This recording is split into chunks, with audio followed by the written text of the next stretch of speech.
Hello again and welcome back to Health Blog. This month I'm going to be talking about an expression which is really well established in English speaking societies. No worries. Have you heard that expression? Even in French, pas de souci or pas de souci. No worries. And yet most people are really worried about anything and everything. They think it's not really a big deal. It's just something little. It's just nothing to talk about really. I'm just a little bit concerned. This is a little piece of ivy. You can see there, pretty little leaves. This ivy, although it grows from this tiny little plant that climbs up like an oak tree, can kill a tree. A couple of days ago, a huge branch from a tree on the edge of my garden, it fell into my garden and the tree is dead. 15 meters high tree, killed by ivy. Huge arteries of ivy have killed the tree. So worry has this capacity.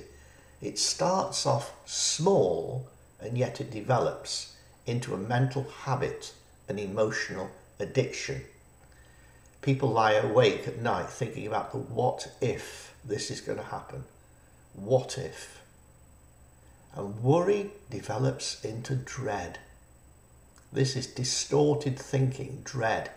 We don't think straight anymore, and this releases an enormous amount of stress hormones into our bloodstream. We've talked about stress hormones a lot and what they can do to us. We worry about things, replacing our stuff, updating it, maintaining it, looking after it. We go into overcare. We polish things, care for things. It's only things after all, and yet we go over the top looking after stuff, especially electronic stuff. We've got computers and printers and scanners. What if the computer gets a virus or lightning hits the house and it burns out the motherboard of the computer? What if that happens? All that work. We've got cause for worry if we choose to do it.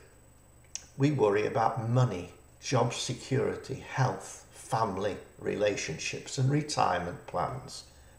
And all of this quietly affects our physical health, although most people just don't choose to believe it's really important. They think it's just a little tiny thing like a bit of ivy, but it can kill you.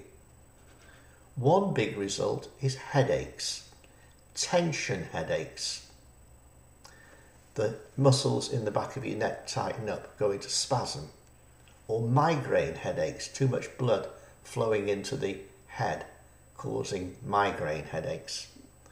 Blood pressure can go up because of the release of hormones, stress hormones.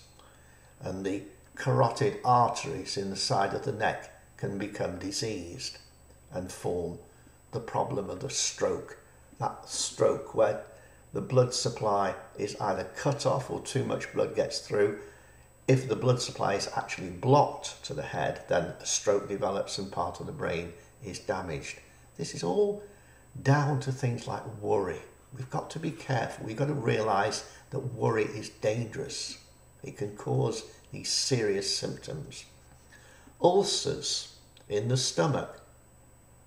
If we worry, the digestive juices, they don't flow so well, and the mucous lining of the stomach can develop a hole, and anything bigger than 5 millimeters is known as an ulcer.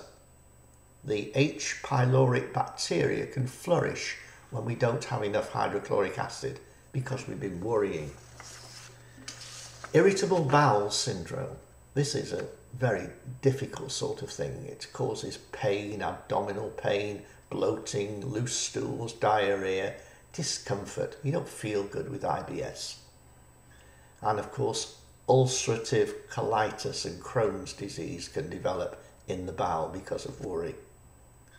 If we worry, our immune system response goes down, and so we tend to catch everything and anything, colds and flu, anything that's going round. If we're worriers, our immune system just doesn't function well.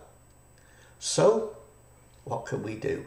How can we stop this little ivy from absolutely suffocating our lives and stopping us from functioning and being normal human beings? Well, first of all, realise it is deadly. That little ivy killed my tree. Worry can kill. It's like the warning on cigarette packets. Smoking kills. Ivy kills. Worry kills. Live in the present. Stop thinking about the past and the future. Discipline your thoughts. Now, discipline's not a popular word.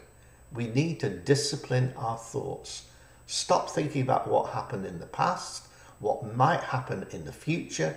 Just live in the present. Jesus taught about freedom from anxiety. In Matthew 6, he said, don't worry about your life, what you eat, drink, or wear. Don't worry about it. That's in Matthew 6:25. And don't worry about tomorrow.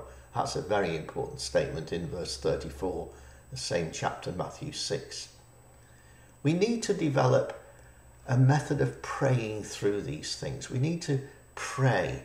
It says in Philippians, be anxious for nothing, but by everything in prayer and supplication, let your requests be made known to God. Philippians 4, 6 and 7. And the peace of God will keep our hearts and minds. The peace will keep us. And then we need to cast our care. Don't let that care weigh down on you. Cast it on the Lord because he cares for you. People say in our society, take care. I usually reply, I don't take care. I cast my care. And lastly, develop and cultivate an attitude of gratitude. Be thankful. Be thankful for what you have. Be thankful for your home, your wife, your family, and especially for what God has done for you in Christ. And in that way, you can truly say, I have no worries. I'll see you next month. God bless you.